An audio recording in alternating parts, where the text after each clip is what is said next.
Chers amis, bonjour. Savez-vous qu'un seul regard de confiance levé vers l'amour du Christ crucifié suffit à couvrir une multitude de péchés ? Je suis le Père Métainier, docteur en théologie et bibliste. Je vous propose chaque mercredi de carême d'élever votre regard vers Jésus portant sa croix pour méditer son amour déployé à l'extrême et recevoir le pardon de vos péchés. Vous fêterez Pâques avec un cœur renouvelé et plein d'un amour ardent pour le Christ. Cher ami, voici le premier épisode de notre parcours pour être sauvé du péché par le sang du Christ.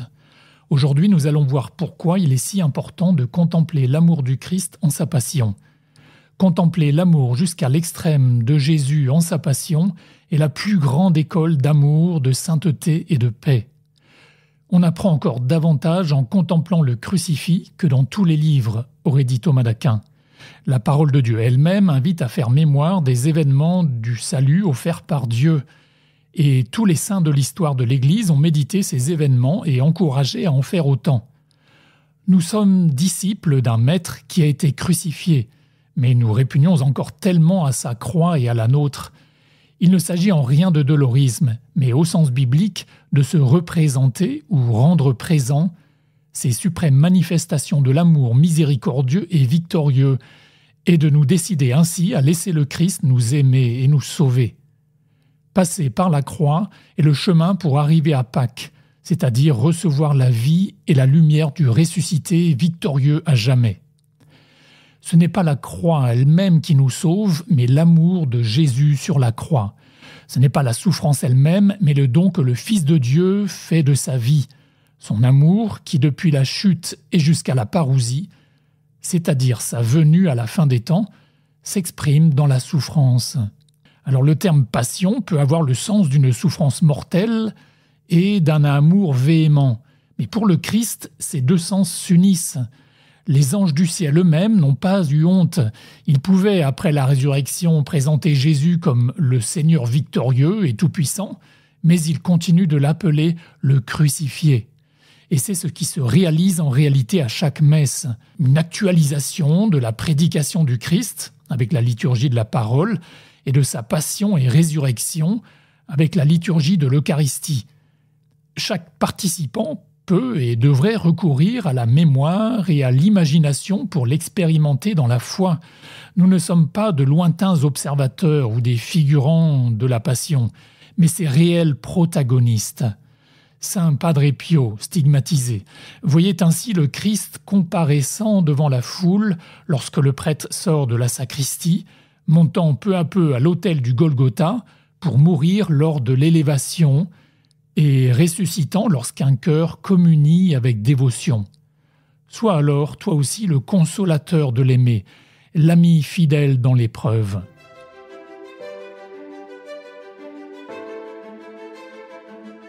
D'où vient la méditation de la Passion et pourquoi la pratiquer ? La méditation de la Passion n'est pas qu'une pieuse dévotion optionnelle et perdue parmi beaucoup d'autres. Elle n'est pas que traditionnelle. Son fondement est dans l'événement historique unique de la Passion, dans les Écritures, dans les pèlerinages depuis les origines et dans la pratique de tous les saints. La forme actuelle du chemin de croix en 14 stations est mentionnée telle quelle au début du XVIe siècle, mais il existe dans son principe depuis les événements mêmes. La Passion se déroule le vendredi saint, 6e jour de la semaine dans le calendrier biblique, comme pour la création d'Adam et Ève, car elle est un renouvellement de la création et la préparation du repos éternel. Venu en Terre Sainte, François d'Assise, pour aider l'Europe chrétienne à faire mémoire des événements de l'Incarnation, aurait rapporté sur le vieux continent les dévotions de l'Angélus, de la crèche et du chemin de croix, même si leur forme a pu évoluer ensuite au cours de l'histoire. Les saints qui témoignent des richesses de la méditation du chemin de croix sont innombrables. Laissez-moi vous en citer quelques-uns. Antoine de Padoue, par exemple, affirme « En aucun autre lieu, l'homme ne peut mieux se rendre compte de ce qu'il vaut qu'en se regardant dans le miroir de la croix. L'homme est pécheur mais aimé. » Thomas d'Aquin affirme de même « Aucun exemple de vertu n'est absent de la croix. en particulier la charité, la patience, l'humilité, l'obéissance, la défiance des choses terrestres que sont les vêtements, richesses et honneurs. Angèle de Foligno encore rapporte ce dialogue « Je demandais à Dieu la chose la plus agréable à ses yeux. Alors dans sa pitié, il m'apparut plusieurs fois crucifié. Que peux-tu faire qui me récompense ? Regarde, regarde vers mes plaies.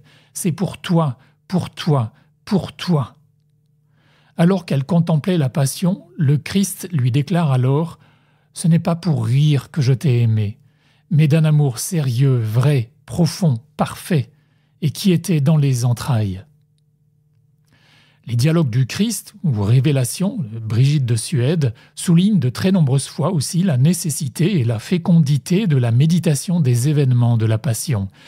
Thérèse d'Avila témoigne également comment elle fut complètement bouleversée devant une représentation du Christ tout couvert de plaies. Elle perçut combien notre réponse à l'amour est insuffisante, et elle vit toutes les grâces que nous recevons par cette contemplation dans l'union à Dieu et l'imitation de l'amour qui pardonne. La bienheureuse Anne-Catherine Emmerich témoigne dans le compte-rendu de ses visions qu'après l'ascension du Seigneur, la Vierge Marie elle-même, à Jérusalem puis à Éphèse, faisait mémoire de l'amour de son Fils livré jusqu'à l'extrême en parcourant un chemin de croix. Enfin, le vénérable Marie-Antoine de Lavaur, capucin, recommandait cet exercice, même bref, si possible tous les jours, et en compagnie de Marie. Il disait « Il n'y a pas de prière plus riche en grâce. C'est comme un cri d'amour en quelques minutes. C'est le chemin royal du paradis.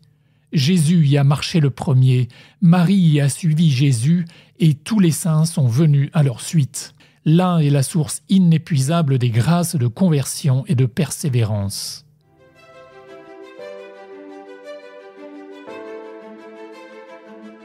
Voyons à présent les fruits de cette contemplation de l'amour de Jésus en sa passion. Contempler avec notre cœur Jésus en sa passion produit principalement 8 grâces. Premièrement, l'admiration et l'amour pour le Christ.